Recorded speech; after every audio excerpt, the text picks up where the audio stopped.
Pokémon Legends ZA will take place in the Kalos region, more specifically in the city of Lumiose, more than likely during a time when it was very different from what it is nowadays. The Gen 6 region is known for many things: a big man named AZ, the ultimate weapon, having many loose ends, roller skating, Mega Evolution, also having loose ends, not sure I said that one, but also, more recently, likely being close to the Paldea region. But how connected are they? Well, hey, I'm not so a strainer, and what about Tera Energy?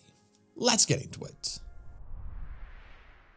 During my last video, I talked about how the synchro mechanic, or something similar to it, could be making a return in the new Pokémon Legends ZA. Though I didn't think it would be a time-traveling synchro machine, but if it was, then I'd bet it would have something to do with the power of Tera Energy affecting the terrarium somehow and moving that technology to another timeline or another place and time in the same timeline. However, just like the professors were transported to Kitakami because of the connection between Terra crystals in the Great Crater of Paldea and the Crystal Pool, we would need to have Terra crystals in Lumiose City for that to happen. This is something that was never mentioned in Pokémon X and Y, of course, but that's not unusual. Mega Evolution was never mentioned in Hoenn until it was. The Ultra Space was never a thing until it was. You liking and subscribing this video was not a thing as well until you did. Things are always changing, and Tera Energy could actually explain a lot of the history of Kalos. Let's talk about that.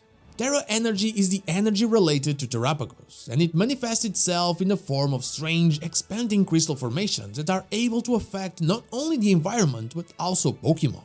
When it comes to Pokémon, it can alter their type to their Terra type and make them have a crystal hat for whatever reason.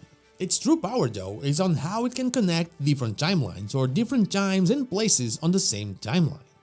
This was incredibly poorly explained in Pokémon Scarlet and Violet, and one of the reasons I kinda want to see more of Paldea soon, but it was the reason Paradox Pokémon showed up in the Great Crater.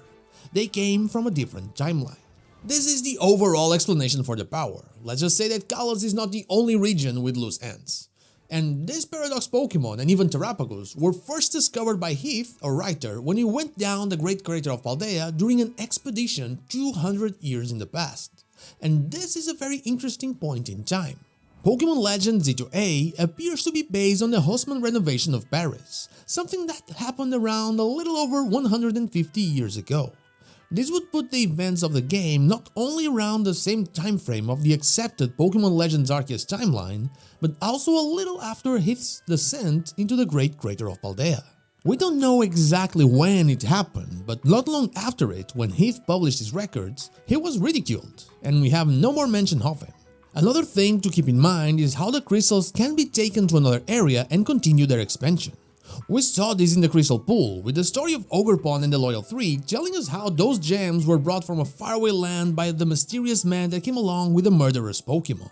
With the proximity between Paldea and Kalos, I won't be surprised to find some Terra crystals underneath the city of Lumiose, in the mines. The Terra crystal expansion that we find in the Underdepths, that could easily be much larger than we saw there, that could only be scratching the surface. That, or someone could have taken a sample to Kalos, which would then begin to expand as well. There is a very easy to discredit, albeit interesting, possible connection between Paldea and Kalos. The symbols, or Pokémon alphabet, is the same here in the Paldea Realty Group building as it is in the documents for the redevelopment of Lumiose City. These things could easily mean nothing, as we know the Pokémon alphabet is basically gibberish. In fact, they are also found in Galar, and there doesn't seem to be any connection there. Still, a realty group being connected to an urban redevelopment is a connection that one wouldn't need a tinfoil hat to make. A cool thing this could do would be showing us the ancestors of Billy or Onair, since the Glitterati are connected to the Paldea realty firm. That group could also be the mysterious backer that Gita mentions when delivering us the Indigo Disc, the one that backed out. They have power and they have influence, and in fact, one of the times we find them, they are overlooking the Great Crater. And understanding Tera Energy when such a large area of Paldea has it show up randomly would be in their best interest.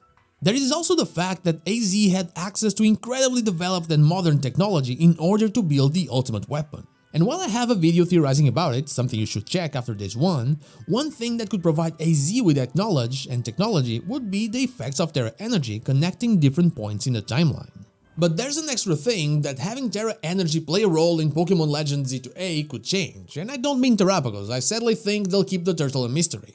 I mean that Tera Energy and Zygarde, in terms of speculation, have been holding hands since the pre-game for the hidden treasure of Area Zero, and now that we have a Kalos game confirmed, that could finally make sense. So far, we've been thinking of the urban redevelopment creating the imbalance that would trigger Zygarde's ecosystem defenses and make him go complete form on the citizens of Old Lumio City. But what if it isn't the urban redevelopment itself, but the way it is being done? The tools that are being used or the energy that is fueling it? The same way that it wasn't the taking care of the meteorite that was the problem in the Delta episode, it was the way the energy was being used to take it to a different dimension, possibly bringing unforeseen consequences to a different world. What if here we have Tera Energy as the main resource being used by Team Quasar, or at least by a part of it related to Paldea, or that was part of the same expedition as Heath, or simply did research on Tera Energy, since despite the ridicule, they never stopped having interest in the crystals themselves. We know the energy is dangerous, or at least unstable. It brought dangerous Pokémon into Area Zero and as far as we can tell, killed the real Professor Sada and Professor Turo. Maybe in Pokémon Legends ZA, we will have new and returning Paradox Pokémon coming to Kalos through the still uncontrollable power of Tera Energy, creating an imbalance in the ecosystem, which would in turn prompt Zygarde to act. The legendary Pokémon could then isolate Lumio City, the ground zero or area zero of the issue, which would be a good way to justify why we can't leave the actual city, and then proceed to become a menace or an ally in taking down these mysterious creatures. Terrestrialization wouldn't even be a problem, since without Terra Orbs and with Tera Energy concentrated in a specific place, we wouldn't have the power to harness that energy. It would simply randomly bring dangerous Paradox Pokémon into the map.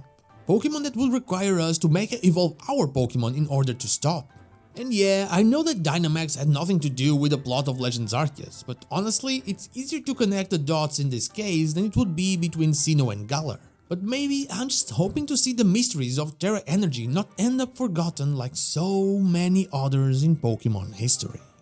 And that is all I have for you today. I believe there is a very slight possibility that Tera Energy has something to do with Pokémon Legends ZA. But what about you? Do you think they're done with Terapagos until a Gen 9 revisit? Let me know in the comments down below. And now, like the video if you like it, dislike if you don't, and don't forget to subscribe to the channel for more Pokemon content and also ring the bell so you know when the next video is out. Also, you can become a channel member or check out my merch in order to further support the channel. I'd be forever thankful for that. You can follow me on social media or check out one of my streams here and on Twitch. All the links are in the description. Thank you so much for watching, and I'll see you all on the next one.